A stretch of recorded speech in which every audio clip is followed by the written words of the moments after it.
pavilhão nacional, símbolo máximo da nossa pátria, dará entrada neste local, sendo representado pelos alunos do reforço escolar da Igreja Batista Curuçá, João Pedro Santos, Amanda Coragem e Davi Arruda.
Essas crianças, elas representam o reforço escolar da Igreja Batista Itacuruçá. Vamos agora cantar o hino nacional.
Convidamos a congregação a se pôr de sentado.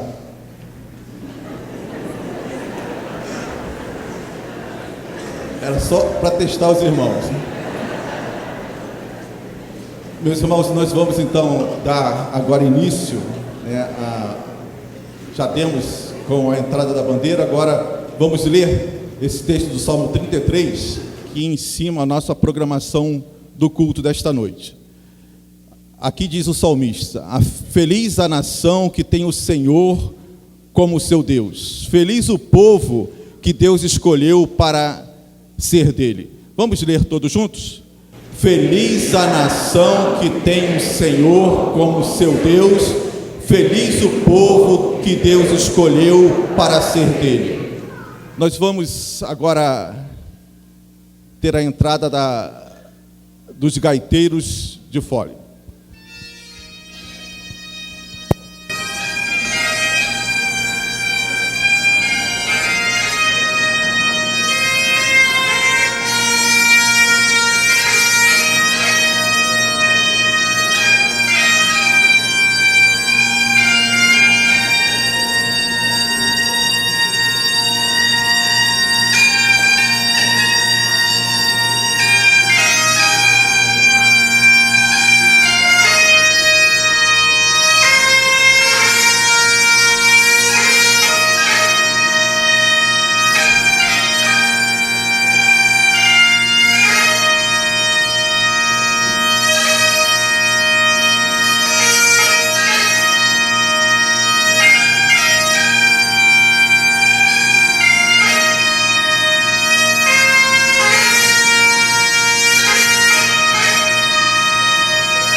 Vamos fazer a leitura conforme o programa de culto que nós temos à mão. Vamos todos juntos ler esse primeiro versículo e logo em seguida vamos cantar Vinde cristãos cantai.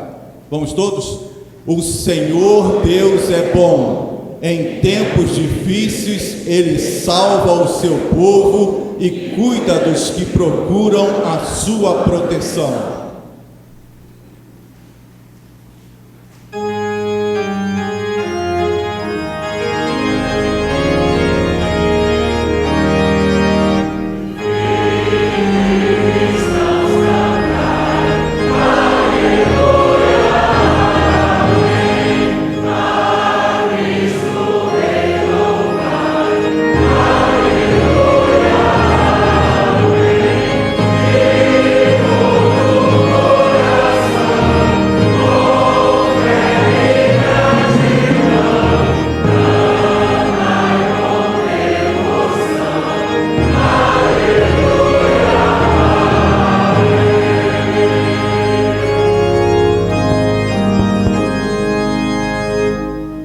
Senhor, o Santo Deus de Israel, o seu Salvador, diz ao seu povo: eu sou o Senhor, seu Deus, eu os ensino para o seu próprio bem e os guio no caminho que devem seguir.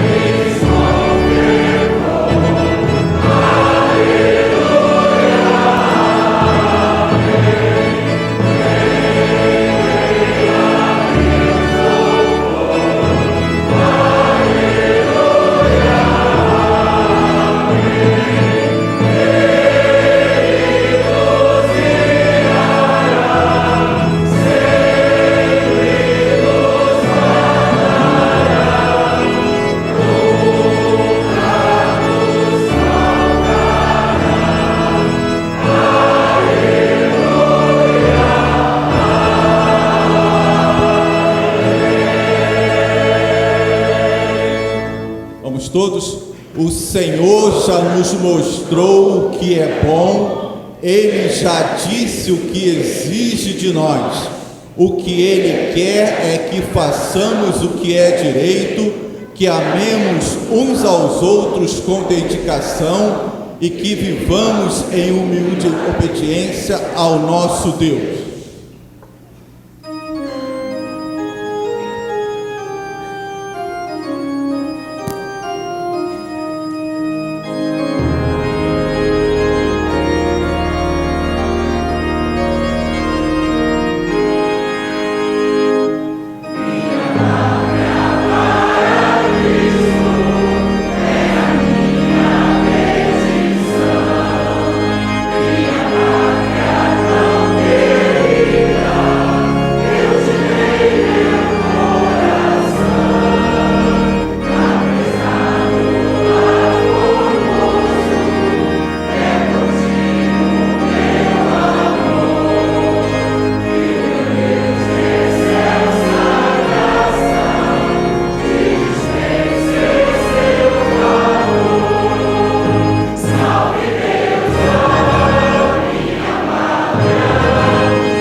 irmãos podem se assentar. Nós vamos, nesse instante, participar do nosso momento de fidelidade, um momento em que aqueles que nos visitam, né, nesta noite, fiquem bem à vontade. Isso é um privilégio, né, que o povo de Deus tem de participar da sua obra. Como os irmãos viram, a entrada dessas crianças, esse é um dos vários projetos que a nossa igreja desenvolve, né, de reforço escolar, onde nós atendemos em torno de 30 crianças, né, de escolas estaduais aqui do nosso bairro, dando, né, uma ajuda na área de matemática, português, língua inglesa, né, a parte também de música. Em várias áreas nós temos atendido a essas crianças através desse projeto escolar que nós desenvolvemos em nossa igreja. E vários outros projetos que são desenvolvidos também na área social. Nós temos aqui uma visão chamada de justiça, que contempla várias atividades, né, de ajuda aos necessitados, e isso tudo é feito e realizado através da fidelidade dos crentes. Então, você que veio nesta noite, preparado para esse instante, para trazer o seu dízimo e a sua oferta, não como uma troca, a gente sempre costuma enfatizar aqui na nossa igreja, nós não trocamos nada com Deus, nós não damos nada a Deus para receber. O princípio que nós extraímos da palavra de Deus, da Bíblia, é que o crente tem prazer em ofertar, porque ele recebe de Deus. Então é porque nós temos a consciência da nossa dependência de Deus em tudo na nossa vida, que nós temos a alegria. Isso não é tristeza, não é, a gente não está querendo dar para receber de Deus, não. É porque nós temos consciência de que somos muito abençoados por Deus. Por isso temos o privilégio, temos a alegria de poder devolver um pouquinho de tudo aquilo que Deus nos dá. Então, dentro desse sentimento, enquanto nós ouvimos uma música, você tem a oportunidade de se levantar e trazer o seu dízimo e a sua oferta aqui, né, nessas salvas.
As irmãs podem levar as salvas, e nesse instante nós vamos ouvir o coro de oficiais da Marinha do Brasil.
Vamos fazer a leitura do Salmo 33 e os restantes aí citados na nossa leitura, no nosso programa de culto.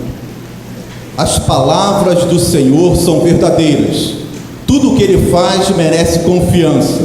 O Senhor Deus ama tudo o que é certo e justo. O Senhor acaba com os planos das nações. Ele não deixa que elas se realizem. Mas o que o Senhor planeja permanece para sempre. As suas decisões permanecem eternamente. Feliz a nação que tem o Senhor como seu Deus. Nenhum rei vence por ter um exército poderoso, nem os soldados conseguem a vitória por causa da sua força. Não são os cavalos de guerra que ganham a batalha. A sua grande força não pode salvar ninguém. Nós pomos a nossa esperança em Deus, o Senhor. Ele é o nosso socorro e o nosso escudo. Meus irmãos, nós vamos, nesse momento, ter um instante de oração, de clamor pela nossa pátria. Nós estamos na iminência de eleger o dirigente maior da nossa nação, junto com governadores, com deputados, senadores. E eu creio que não existe momento mais apropriado para que nós peçamos a sabedoria de Deus, o discernimento dele, para que possamos colocar nesses cargos pessoas que estejam efetivamente compromissadas com o bem-estar da nação. Nós temos vivido momentos muito difíceis, onde a cada dia ouvimos mais e mais sobre corrupções, sobre pessoas que governam não para o interesse da nação, mas para o seu próprio interesse. Então, esse momento é um momento muito importante para toda a nação brasileira, para que com discernimento, para que com razão, para que com inteligência possamos votar, não nos omitindo, mas comparecendo e colocando ali nos cargos pessoas que realmente venham pensar na causa da nossa nação como um todo. Por isso nós vamos clamar, nós vamos orar nesse instante, nós vamos colocar as nossas famílias diante de Deus, porque quando nós temos famílias fortes, nós temos uma nação forte. Então, nós vamos ouvir uma música instrumental e você pode ficar sentado, você pode se levantar, ou você pode vir aqui à frente. Logo em seguida vou chamar o pastor Carlos Daniel, pastor de jovens da nossa igreja, faz parte da equipe ministerial do pastor Israel Alberto Azevedo, para orar e colocar diante de Deus, o clamor da nossa igreja nesse instante, para que Ele venha iluminar, para que Ele venha nos orientar, para que Deus esteja colocando realmente aquelas pessoas que venham dirigir e governar para o bem-estar da nossa nação.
Nosso Deus, nosso Pai, agradeço ao Senhor pela oportunidade de nos reunirmos aqui, pensarmos um pouco em Ti, aprendermos de Ti. Obrigado porque o Senhor tem cuidado de nós.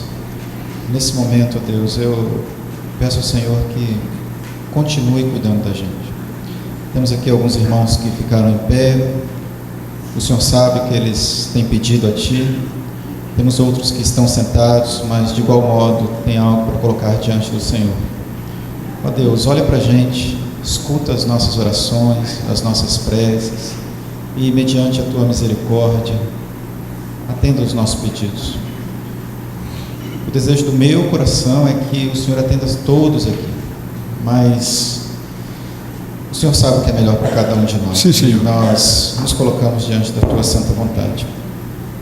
Nesse momento que o nosso país vive de preparação da escolha dos nossos representantes, eu peço que, independente de quem seja eleito, que o Senhor abençoe todos Amém, os Senhor. Deus que têm cargos de direção no nosso país. Que o Senhor possa colocar em cada coração daqueles que têm autoridade, para que eles possam sempre ter decisões que ajudem as pessoas e possam melhorar a vida das pessoas, todos nós que dependemos dessas decisões, Senhor. É isso que nós rogamos a Ti. E que o Senhor seja o Rei e o governante dos nossos corações. É isso que eu peço. Não porque merecemos, mas no nome santo e poderoso do Senhor Jesus, que é o nome que está acima de todo nome, pois Ele é o nosso Mestre, o nosso Senhor, o nosso Salvador. Sim, Senhor. Por isso, no nome dEle, oro hoje e sempre. Amém. Amém, Senhor. Os irmãos podem sentar.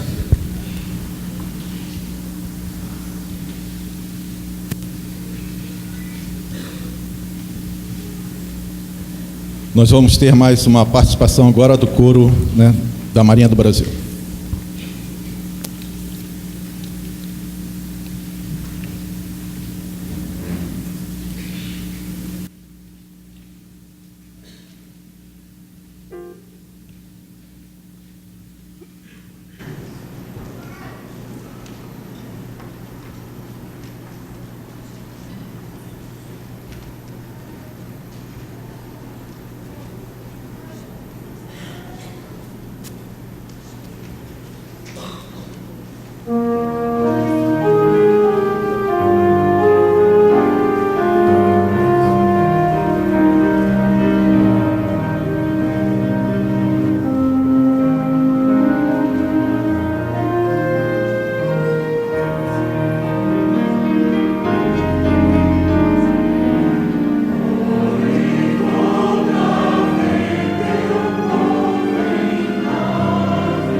Vamos nos colocar em pé nesse instante, vamos cantar essa oração pela nossa pátria.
Todos podem, por favor, se assentar.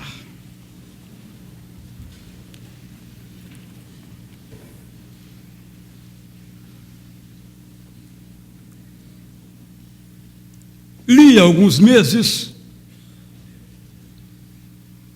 que o índice de pessoas insatisfeitas com o nosso país e então desejosas de ir para outro país alcançou um dos seus pontos mais elevados. Há uma pesquisa periódica que procura mensurar a insatisfação com o país, relacionando ao desejo de fazer um movimento migratório para outro país.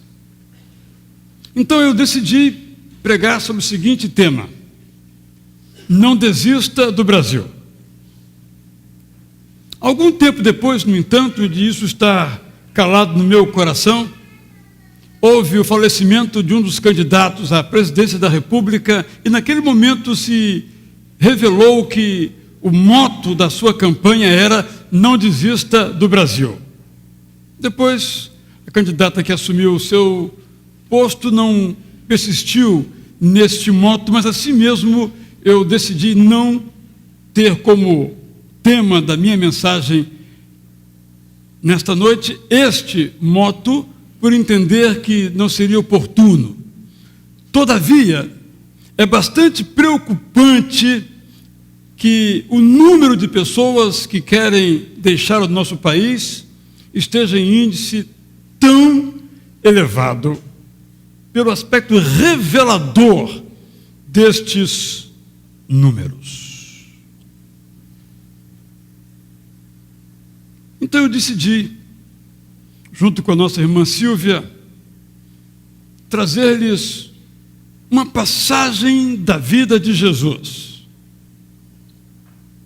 Lucas, capítulo 19, versos 41 a 44, no qual Jesus olha para a sua cidade, e podemos dizer para o seu país, uma vez que a sua cidade de Jerusalém representava o próprio país, era o nome, de certo modo, simbólico do país.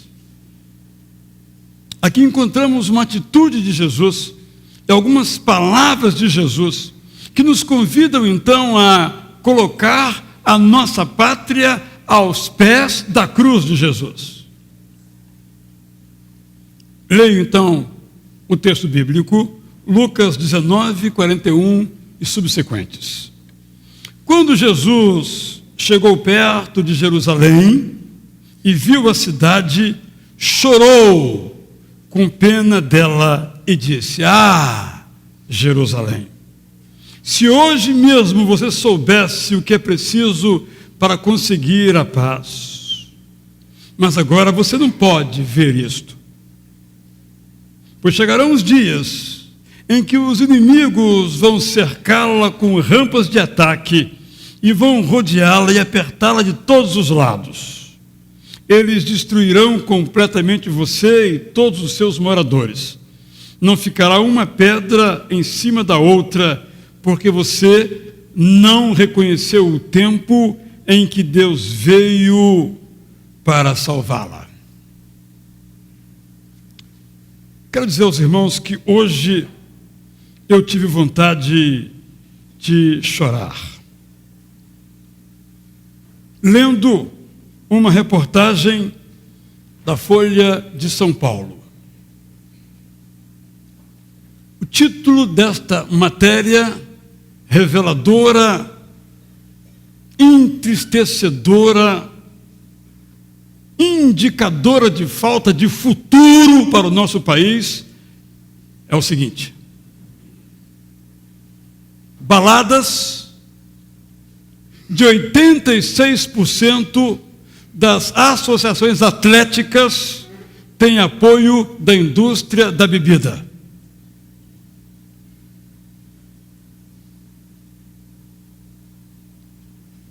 A indústria da bebida financia a festa nos centros acadêmicos das universidades. É pesquisa conduzida pela Universidade Federal de São Paulo, Unifesp, pela professora Ilana Pinsky, mostrando que uma estratégia, então, das companhias vendedoras, produtoras de bebidas alcoólicas, é subsidiar, é oferecer bônus, vantagens às entidades acadêmicas que promovem festas com um negócio chamado Open Bar. Eu nem sabia que isso existia. Lendo a matéria, fiquei sabendo. Na qual, então, as pessoas pagam um valor e podem beber à vontade o tempo todo que estiverem nas festas. Como são boazinhas as companhias que produzem cerveja e outras bebidas alcoólicas. Porque, embriagando os nossos jovens, vão ensiná-los a se embriagarem o resto da vida e vão consumir sempre os seus frascos de bebida alcoólica. Que futuro há para uma nação entregue ao vício da bebida? Evidentemente, elas todas negam. Não! Nós, inclusive, estimulamos que as pessoas não bebam. Evidentemente, nenhum de nós acredita nisso, porque elas vivem do dinheiro que arrecadam bebendo bebidas alcoólicas que destroem as pessoas. Isso me fez chorar. Qual é o futuro? Se aparentemente festas voltadas para a alegria ou algo similar são utilizadas tal como se introduziu no mundo a partir dos anos 40 e 50, visto o cigarro, em que a indústria do tabaco financiava Hollywood, pagava os atores da época, como Humphrey Bogart, para sempre aparecerem com um cigarro na mão, para com isso, então, ir estimulando o vício do cigarro, que não existia naquelas proporções, e o cigarro tomou a proporção que tomou no mundo. Só recentemente isso está baixando no mundo, a despeito dos esforços das indústrias fumageiras ainda de conquistar os jovens e hoje, sobretudo, as mulheres. Eu penso que isto é de chorar, porque elas não veem o mal que o álcool faz, a destruição que o álcool promove. Só veem os seus interesses anunciando bilhões de reais por ano nos horários nobres de nossas televisões para vender a dependência alcoólica. Esta é uma razão pela qual devemos chorar pelo nosso país. Como eu tenho dito, o vício sendo entronizado como virtude.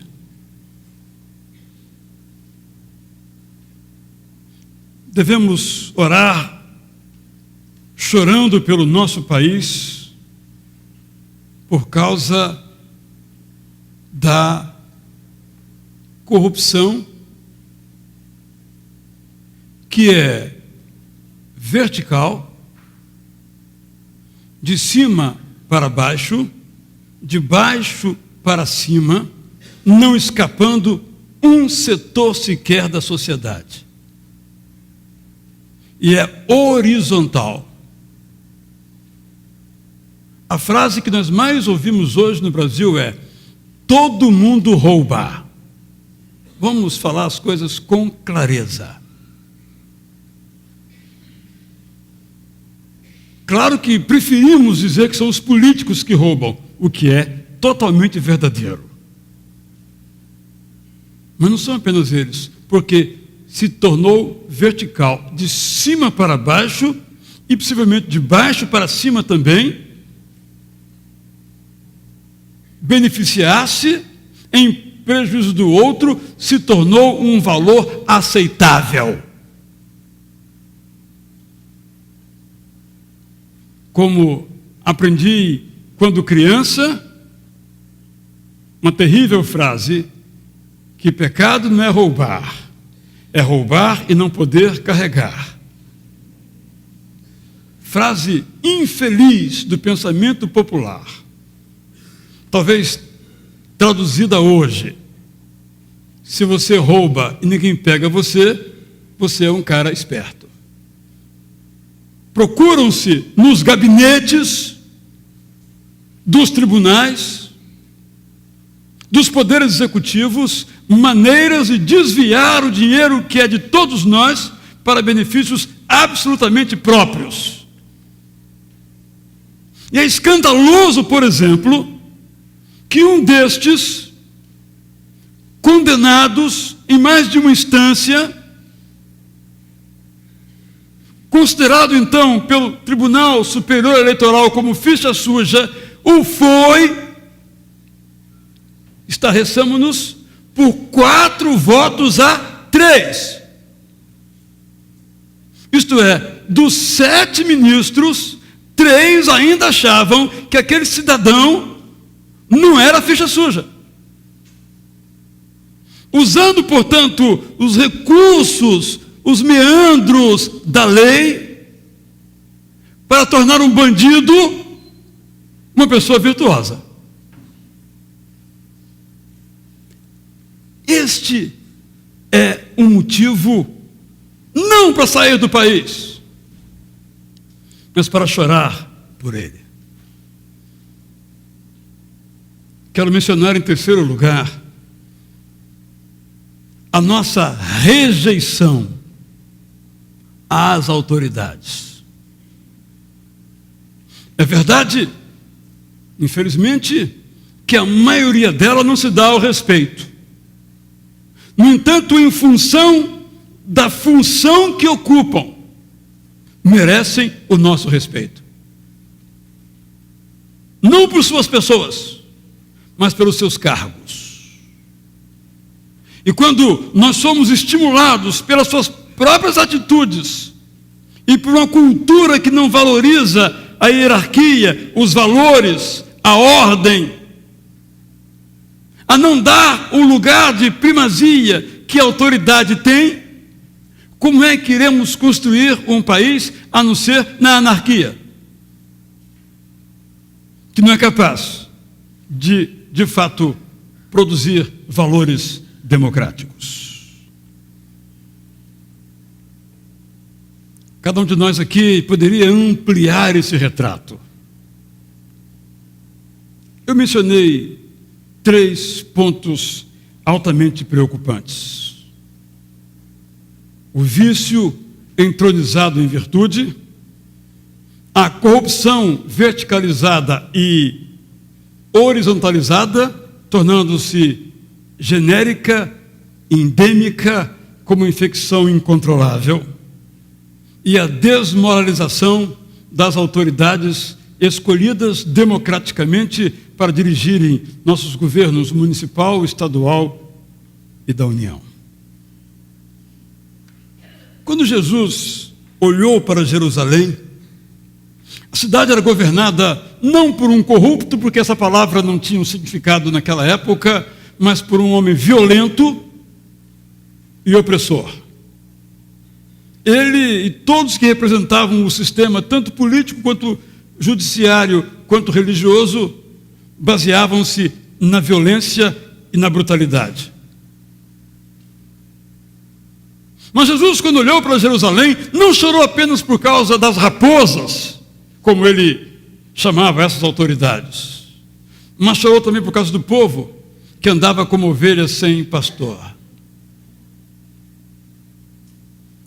E o que Jesus disse sobre Jerusalém ainda nos descreve.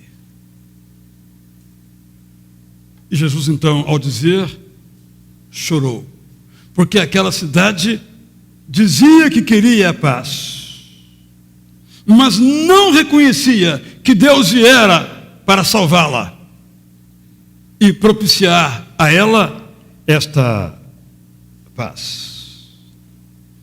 Por isso, se nós queremos uma pátria aos pés da cruz, nós precisamos corajosamente reconhecer que nós somos pecadores. Nossa pátria está como está por causa do nosso pecado, o meu e o seu, o que inclui também as nossas ditas autoridades. Nós somos pecadores. Os pecadores querem apenas que o seu interesse prevaleça. Os pecadores não veem os meios para alcançarem a satisfação desses interesses. Os pecadores são movidos ao seu egoísmo. Os pecadores olham apenas para si mesmos. Se queremos uma pátria aos pés da cruz, precisamos dobrar os nossos joelhos, reconhecendo-nos pecadores e pedindo o perdão de Jesus. É comum nós dizermos que o Brasil será um país melhor, e no fundo quase se fala perfeito, quando a educação for de melhor qualidade. Todos queremos uma educação de boa qualidade, de excelente qualidade, para todos e para todas. Mas a educação não erradica do coração humano o pecado.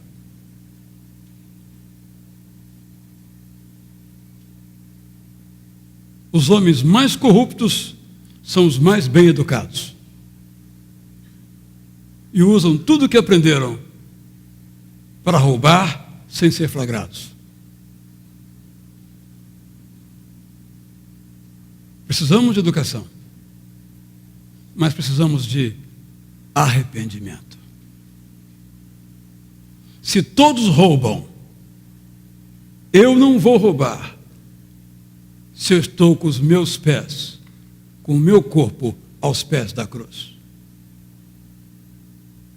Mas se todos roubam, eu estou longe de Jesus e da cruz, eu também roubo. Não é educação que fará o meu coração puro, o meu coração que ministrará desejos puros ao meu interior. Não é educação, é o arrependimento diante de Jesus. Por isso, nós precisamos buscar a Deus e entender então que os valores de Deus devem ser os nossos valores. Ao longo desse culto cantamos e lemos textos da Bíblia, nos quais encontramos quais são esses valores. E podíamos aqui ampliá-los, multiplicá-los e informá-los. Mas os valores de Deus estão ao longo da Bíblia. E talvez possam ser resumidos no ama ao seu próximo como você ama a si mesmo. Palavras de Jesus. Quando fazemos assim, adotamos como nossos esses valores, nosso coração é diferente. A nossa vizinhança é diferente. Nossa escola é diferente. Nossa cidade é diferente. Nosso país é diferente. Mas a nossa sociedade tem outros valores, que não são os valores de Deus. Os valores de Deus são o da verdade. O da nossa sociedade é o da mentira. Os valores de Deus são a paz, mas os que predominam são os valores da violência. Nós precisamos buscar os valores de Deus e assumir esses valores como sendo os nossos valores. E quando nós, então, nos debruçamos sobre a Bíblia Sagrada, captamos a sua mensagem, permitimos que esses valores que nela estão vazados se tornem os nossos. Então, a mudança começa. Fora disso, não há ideologia, não há política macro ou microeconômica, não há sistema judiciário, não há cadeia suficiente que promovam transformações. Mas ainda, nós precisamos nos empenhar em fazer a nossa parte. Os outros não fazem. Deixou de ser nosso problema, se os outros não fazem. O meu problema é fazer o que é certo. A minha tarefa é fazer o que é justo. O meu dever é buscar o interesse de todos.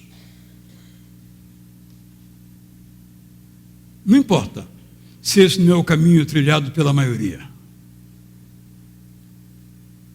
Eu preciso ter a coragem de trilhar o caminho menos trilhado. Porque o caminho menos trilhado é o caminho que Deus recomenda para que tenhamos uma pátria livre. E é muito interessante, nós sabemos disto, que muitas vezes nós reclamamos dos outros o que nós também fazemos. Desenvolvemos uma capacidade de condenar os outros e, ao mesmo tempo, publicar a nossa absolvição pelo mesmo crime. Mas quando nós nos empenharmos em fazer a nossa parte, na mínima ou na máxima coisa, teremos moral para gritar, para exigir cidadãmente, para demandar que a justiça seja praticada. Se nós, em nossas relações, praticamos justiça, se nós não fazemos as coisas do nosso jeito. Contei que estive uma vez com uma pessoa de uma certa importância na sociedade e ela, no seu campo empresarial, começou a lamentar como a corrupção ia tão alta que era quase que impossível tocar o seu negócio não fosse à base da propina, em todos os segmentos. No meio da conversa, entramos no campo das famílias.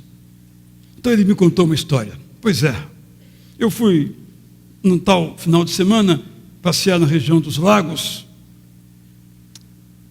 e a minha carteira estava vencida. Eu confesso que eu não reparei. Estava vencida. Então, por azar, disse ele, estava dirigindo pela Via Lagos, não é, onde nunca tem um guarda me parou. Seus documentos, por favor. Bem, seu guarda, é o seguinte, então, eu vou ter que apreender o seu carro. Mas, seu guarda, não dá para a gente conversar. E a conversa arredondou em R$50. É o que ele tinha no bolso. Ele continuou a sua história. Aí eu disse, não posso deixar passar isso. Eu disse, fulano, a hora que você me contou assim, não como virtude, mas nem também como defeito, me contou, disse, olha bem, olha o que você fez. Você está dizendo que é difícil tocar o seu negócio, porque a corrupção está presente em todos os itens, toda a concorrência você tem que dar propina, está muito difícil, os impostos são muito altos. E o que você fez? Você corrompeu o guarda.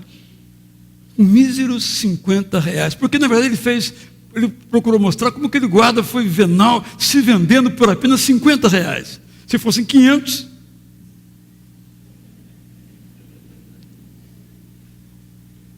Nós temos que nos empenhar em fazer a nossa parte. Se o guarda me pegou dirigindo sem carteira em alta velocidade, eu tenho que pagar a multa. Ou ficar sem o veículo, arcar com as consequências. Eu dei um exemplo e assim tantas outras que nos mostram que nós só podemos ter a autoridade de levantar a nossa voz contra Brasília ou contra o Palácio A ou B, se as nossas vidas estão limpas. Porque são vidas limpas como as nossas que farão do nosso país um país também limpo. Por último, eu disse que devemos reconhecer que somos pecadores e buscar o perdão de Jesus para os nossos pecados. Eu disse que devemos buscar a Deus colocando os valores de Deus como sendo os nossos, mesmo como ideais. Eu disse que devemos nos empenhar em fazer a nossa parte, sem nos conformarmos com o país que temos, em busca de um que nós queremos ter. E quero, por último, dizer que devemos aceitar o que Deus pode fazer pelo nosso país. Ah, Jerusalém, se hoje mesmo você soubesse o que é preciso para conseguir a paz. E o que era preciso para conseguir a paz? Jesus estava chegando a Jerusalém, onde seria morto na cruz. E se Jerusalém quisesse obter a paz, devia aceitar aquele sacrifício feito por Jesus na cruz. Em lugar deles, os jerusalemitas, os naturais de Jerusalém. Essa é a oferta de Deus mesmo para que haja paz. É a cruz que faz a reconciliação entre o homem e Deus. É a cruz, quando aceita, que permite vivermos num lugar bom. Mas sem a cruz, cada um vai andar como disperso, homem que não tem quem o conduza, como mulher que não tem quem a dirija pelos caminhos da vida. Mas com a cruz, essa oferta de Jesus, nós podemos ter a paz, porque temos primeiramente paz com Deus, e tendo paz com Deus, e somos capacitados a ter paz uns com os outros, paz aqui no seu amplo sentido, inclusive de olhar para a bandeira nacional e não ter vergonha daquilo que nós fazemos diante dela. Chegarão os dias em que os inimigos vão cercá-la com rampas de ataque e vão rodeá-la e apertá-la de todos os lados. Jesus disse essas palavras no ano 30 aproximadamente. E no ano 66 a cidade foi cercada, no ano 70 foi completamente destruída. Porque rejeitou o projeto de paz de Jesus. De fato, não ficou uma pedra em cima da outra. Porque Jerusalém não reconheceu que Deus viera em Jesus para salvá-la. Disse Jesus, lemos hoje pela manhã, eu sou o caminho, a verdade e a vida. Ninguém vem ao Pai, ninguém vem a Deus, senão por mim, que sou o caminho, a verdade e a vida. Todos os outros esforços são bons, mas insuficientes. O que é suficiente é, juntamente com os nossos esforços, consciência política, honestidade pessoal e todas as virtudes cidadãs necessárias, é nos colocarmos aos pés da cruz. Não para que os corações dos políticos sejam transformados, mas para que os nossos corações sejam transformados.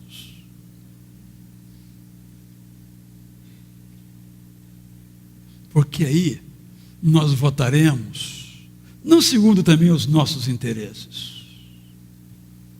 Nós rejeitaremos aqueles que nós sabemos que roubam, mas fazem. Porque tem que fazer sem roubar. Mas isso, se o nosso coração estiver em paz. Deus, vamos ouvir agora. Salva o Brasil. Mas Deus salva o Brasil quando Ele nos salva. Então, quando nós levamos a sério, segundo os valores de Deus, a nossa responsabilidade, não para desistir do nosso país, mas para insistir nele, persistir nele, por nossos próprios filhos e por nós mesmos. Estive recentemente em outro país, e lá conversei com os brasileiros que desistiram do país, e pude ver os seus corações divididos. De um lado queremos voltar, de outro lado queremos continuar. Porque não há lugar melhor do que a nossa pátria. Deus nos ajude a fazer uma pátria decente. Deus nos ajude a dar vozes contra todo tipo de vício. Mas que Deus então mude os nossos próprios corações. No que depender de nós, desde as nossas relações em casa, na escola ou no trabalho, não haverá injustiça. Está disposto a isso? No que depender de nós, a começar de nós, em nossas relações, sejam pessoais ou profissionais, não haverá jeitinho. Não haverá corrupção. Não haverá violência. E quando Deus mora no nosso coração, Ele vem junto com os seus valores. São esses valores que precisamos cultivar para sermos instrumentos de Deus para salvar a nossa pátria.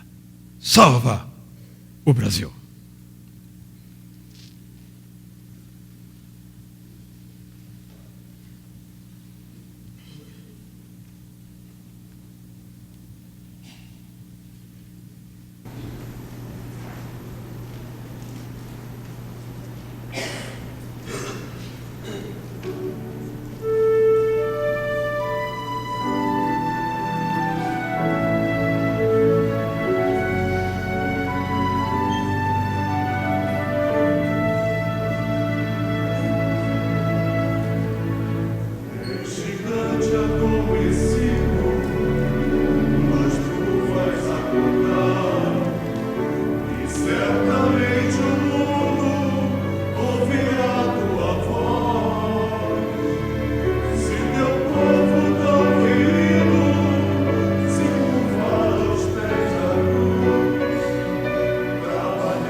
Eu quero, então, nesse instante, dirigir uma palavra de profunda gratidão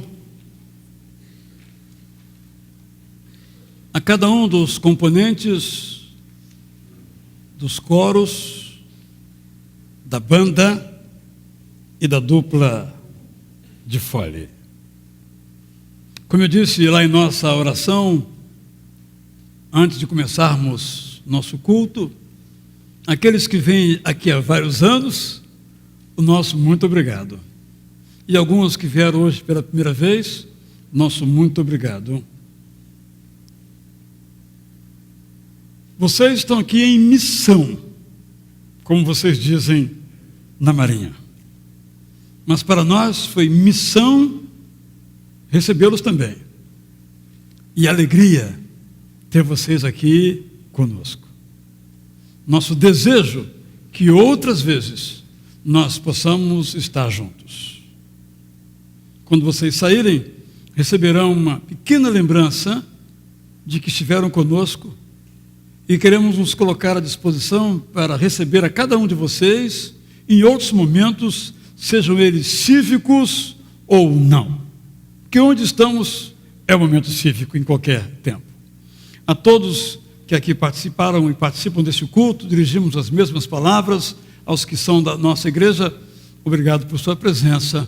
E os que não são, também obrigado por sua presença. Levem esses cânticos, essa leitura da palavra de Deus, essa exposição como um desafio para que nós não desistamos do nosso país. Agora então, caminhando para o final, para o encerramento desse culto de louvor ao nosso Deus, nós convidamos a congregação a que se coloque de pé para o canto do hino da independência e para a saída da bandeira nacional.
Dar-se agora então, ao rugir dos tambores, a saída do pavilhão nacional, conduzida pelos nossos representantes do reforço escolar, projeto de nossa igreja.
Então agora o amor de Deus o Pai, a graça de Jesus Cristo, nosso Salvador, e o vigor do Espírito Santo sobre nós, sobre o nosso país, estejam desde agora e para todo sempre.